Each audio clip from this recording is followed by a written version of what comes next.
Hello friends, this is Himanshu from Dev advisory. और आज हम यहाँ पर KRBL और कार्बोरंडम यूनिवर्सल, ये जो दो स्टॉक है उसका LUT का स्ट्रक्चर डिस्कस करेंगे। दोनों का स्ट्रक्चर हम जो एनालाइज करने वाले हैं वो वीकली की टाइम फ्रेम में है। सबसे पहले हम KRBL का जो LUT का स्ट्रक्चर है उसको डिस्कस करते हैं। तो ये KRBL का वीकली टाइम फ्रेम का चार्ट है और इसको हम लेबल करते हैं।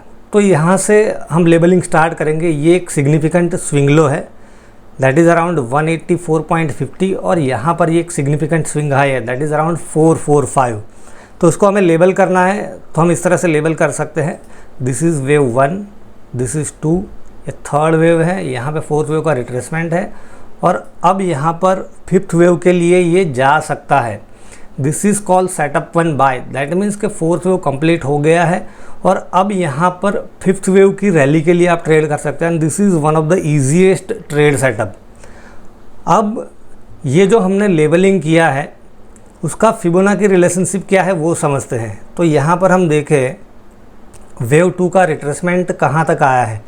तो आप देखिए कि वेव 2 जो है यहाँ पर 0.786 के आसपास रिट्रेस हुआ है। This is perfectly fine because usually wave 4 जो है वो शार्प होता है। तो यहाँ पर वेव 2 जो है वो शार्प होता है और 0.786 का एक शार्प रिट्रेसमेंट हमें वेव 2 के अंदर देखने को मिला है।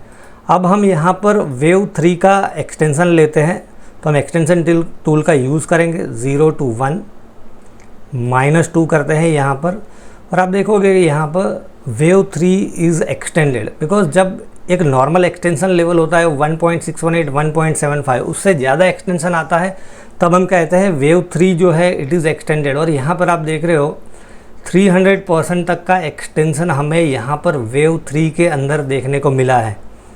अब हम यहाँ पर ये जो वेव 4 का है उसका रिट्रेसमेंट लेते हैं, बट बिफोर दैट ये जो वेव 4 की पैटर्न है उसको यहाँ पर लेबल करते हैं। तो यहाँ पर मुझे लग रहा है कि this is wave A, this could be wave B और यहाँ पर जो है वेव C। इस तरह से ये वेव 4 यहाँ पे कंप्लीट हुआ है और वेव 4 का हम रिट्रेसमेंट लें यहाँ पर।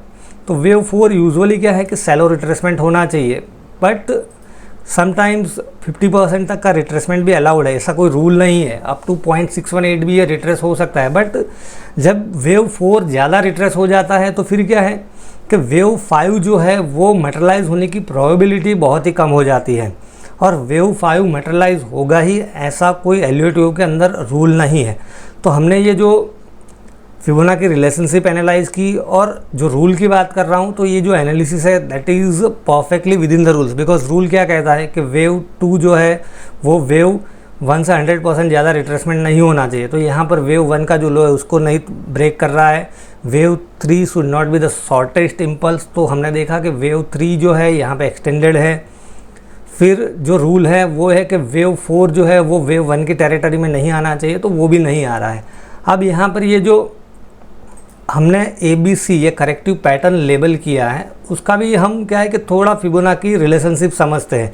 तो यहाँ पर हम देखें वेव B का जो रिट्रेसमेंट था वो क्या था यहाँ पर, तो आप देखिए कि दैट इज़ अराउंड 0.618 के आसपास है। और यहाँ पर वेव C का एक्सटेंशन ले तो वेव C जो है यूजुअली 100% के आसपास एक्सटेंड होता है। तो यहाँ पर हम देखें तो वेव C का जो एक्सटेंशन है that is exactly around 100% of wave A।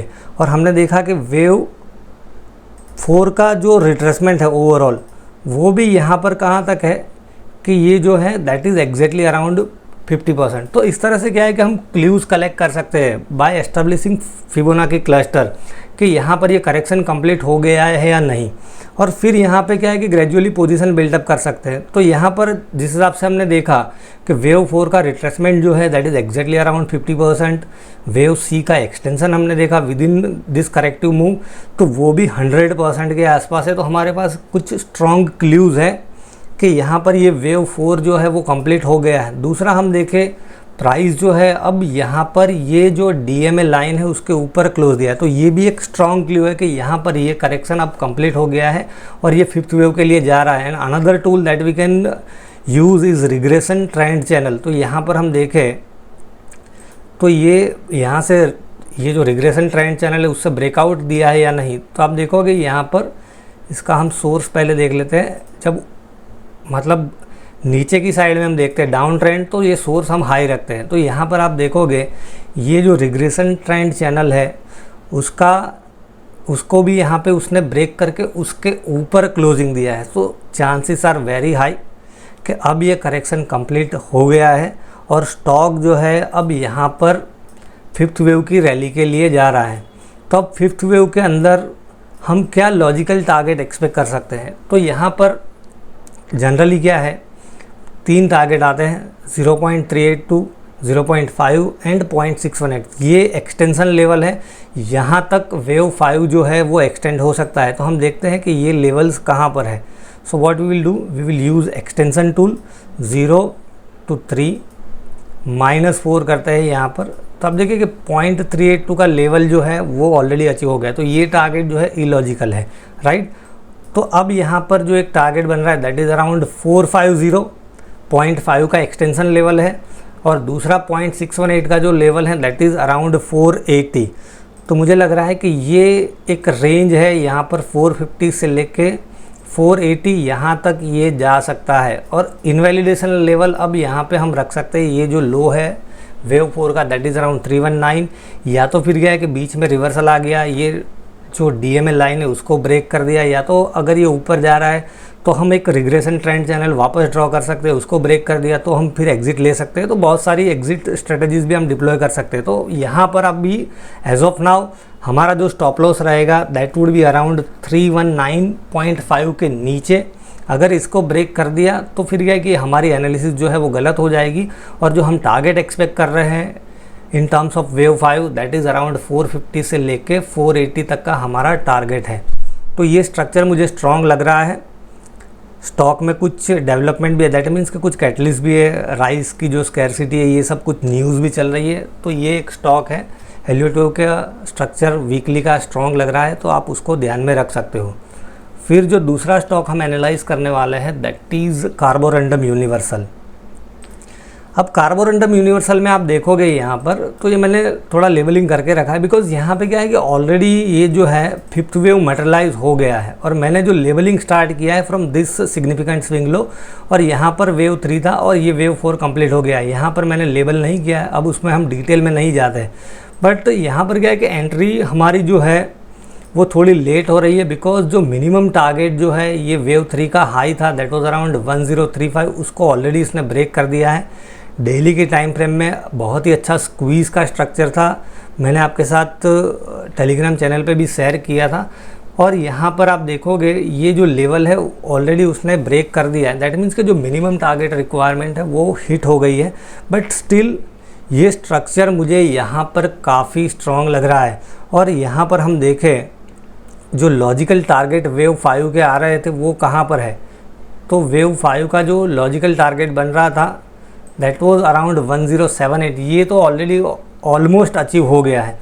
But looking at this structure मुझे लग रहा है कि यहाँ पर ये जो मूव है 3 to 4 उतना ही यहाँ पे ये थोड़ा एक्सटेंड हो सकता है। तो यहाँ पर मैं एक्सटेंशन टूल का यूज़ करूँगा, और यहाँ पर क्या है कि 1.27 या तो 1.618 तक का भी एक्सटेंशन हमें देखने को मिल सकता है। तो यहाँ पर देखिए कि ये एक फिबोनाची क्लस्टर बन रहा है, 0.618 का लेवल और 1.27 1.382 का जो लेवल है दैट इज़ अराउंड 1180। तो मुझे लग रहा है कि ये एक आइडियल टारगेट जोन हो सकता है 1180 के आसपास। अगर यहाँ से कुछ एक्सटेंशन आया तो I am expecting extension, because minimum target requirement तो यहाँ पे हो गई है, but I am expecting extension. तो यहाँ पर 1180 और कुछ ज़्यादा एक्सटेंशन आया तो 1280 से लेके 1300 के आसपास भी ये जा सकता है। ये स्टॉक काफ़ी स्ट्रॉन्ग लग रहा है, स्क्वीज़ का स्ट्रक्चर भी है, और एलियट वेव का ये जो व्यू है वो भी मैंने आपके साथ डिस्कस किया है। सो आई होप कि ये जो चीज़ें मैंने आपके साथ डिस्कस की है वो आपके ट्रेडिंग में कहीं ना कहीं हेल्पफुल ज़रूर रहेगी। Thank you.